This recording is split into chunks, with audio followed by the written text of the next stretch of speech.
अस्सलाम वालेकुम second year. आज हम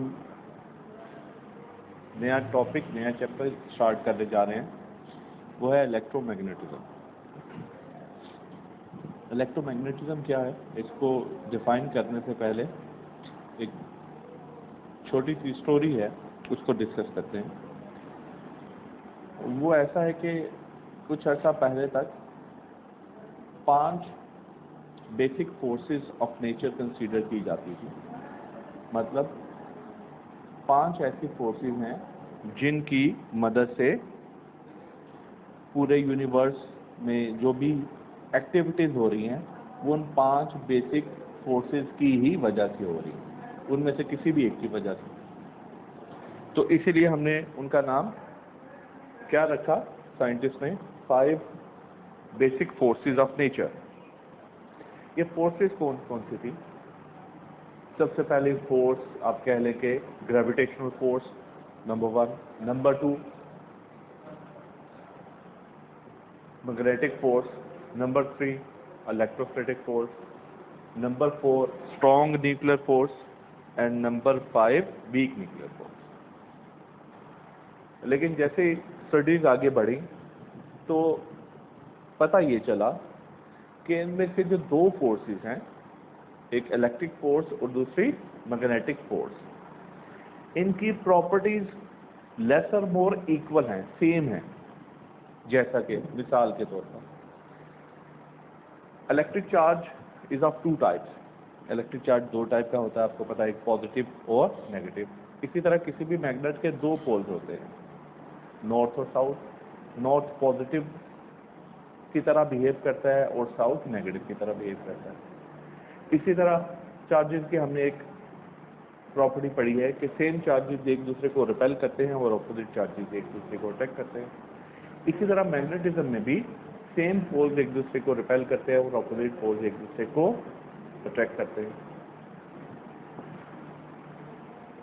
इलेक्ट्रिक चार्जेस की सराउंडिंग में उनकी एक इफेक्टिव फील्ड प्रोड्यूस होती है, जहां पर उनका इलेक्ट्रोस्टैटिक फोर्स एक्ट करती है, उसको हम इलेक्ट्रिक फील्ड कहते हैं। इसी तरह मैग्नेट के सराउंडिंग में भी फील्ड जनरेट होती है, जिससे हम मैग्नेटिक फील्ड का नाम देते हैं। तो ये बेसिक चंद एक चीज़ें आपको समझाने के लिए कि ये सिमिलैरिटीज़ हैं किसमें, इलेक्ट्रिक फोर्स और मैग्नेटिक फोर्स, या इलेक्ट्रिक फील्ड और मैग्नेटिक फील्ड के दरमियान। अच्छा, अब इलेक्ट्रोमैग्नेटिज्म क्या है?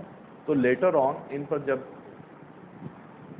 रिसर्च हुई तो कंक्लूड क्या किया गया? कंक्लूड ये किया गया कि इनफैक्ट इलेक्ट्रिसिटी और मैग्नेटिज्म ये एक ही फोर्सेस के 2 नाम हैं, तो इनको कंबाइन कर दिया गया। कंबाइंड इफेक्ट इनके डिस्कस किए गए।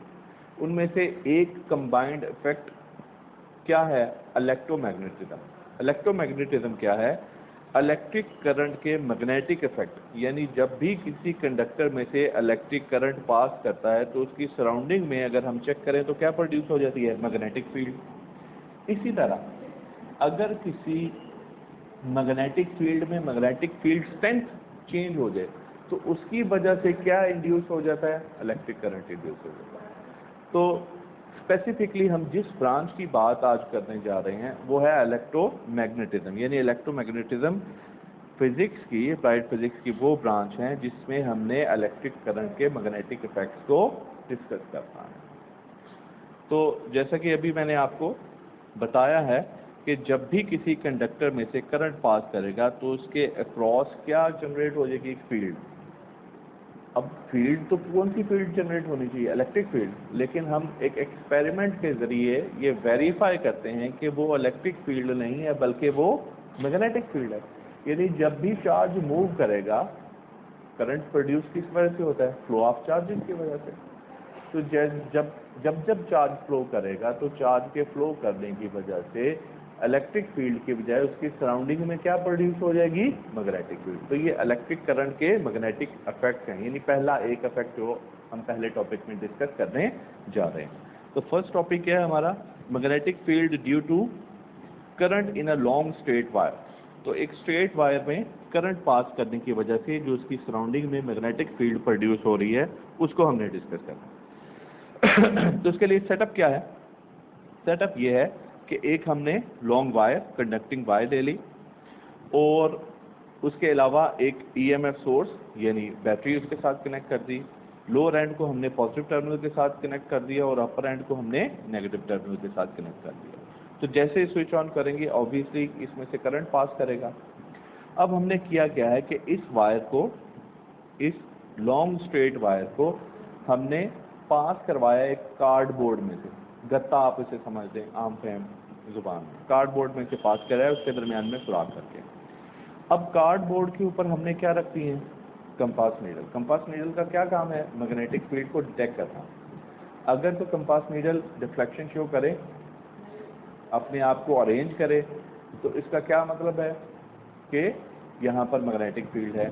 और अगर वो डिफ्लेक्शन शो ना करे, अपने आप को अरेंज ना करे, तो इसका मतलब है कि मैग्नेटिक फील्ड नहीं है।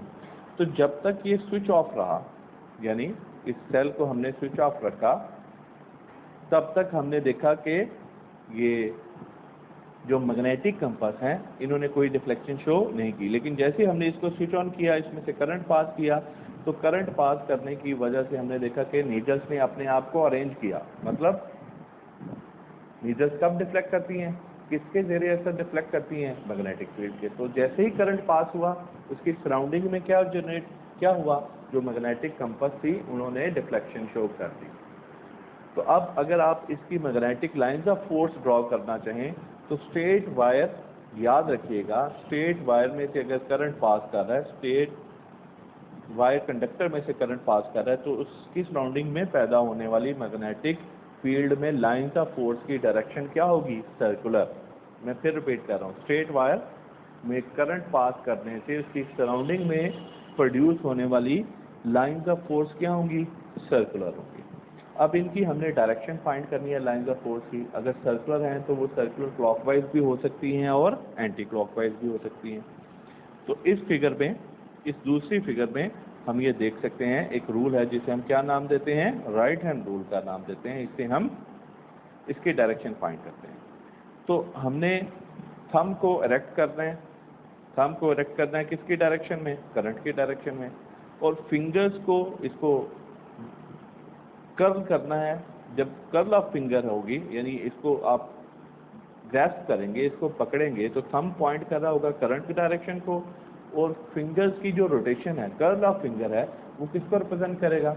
मैग्नेटिक लाइंस ऑफ फोर्स की रोटेशन को। तो इस स्पेसिफिक केस में जो ऊपर हमने एग्जांपल दी है, इसमें करंट की डायरेक्शन किधर है? नीचे से ऊपर की तरफ, नीचे से ऊपर की तरफ। तो करंट नीचे से ऊपर की तरफ है, तो थंब भी ऊपर की तरफ पॉइंट कर लिया। तो रोटेशन अगर हम ये देखें तो एंटी क्लॉकवाइज रोटेशन होगी इसमें मैग्नेटिक लाइंस ऑफ फोर्स की। और अगर हम बैटरी को रिवर्स कर दें, बैटरी को रिवर्स करने का मतलब है पॉजिटिव को नेगेटिव और नेगेटिव को पॉजिटिव कर दें, यानी लोअर एंड को कनेक्ट कर दें नेगेटिव के साथ और अपर एंड को कनेक्ट कर दें पॉजिटिव के साथ, तो क्या होगा? करंट की डायरेक्शन क्या होगी? ऊपर से नीचे की तरफ।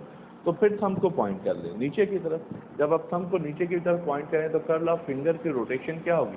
क्लॉकवाइज। ठीक है। तो ये था बेसिक आज का टॉपिक, इंट्रोडक्टरी टॉपिक था ये इस चैप्टर का। नेक्स्ट टॉपिक जो है वो इंशाल्लाह हम नेक्स्ट लेक्चर में डिस्कस करेंगे। अल्लाह हाफ़िज़।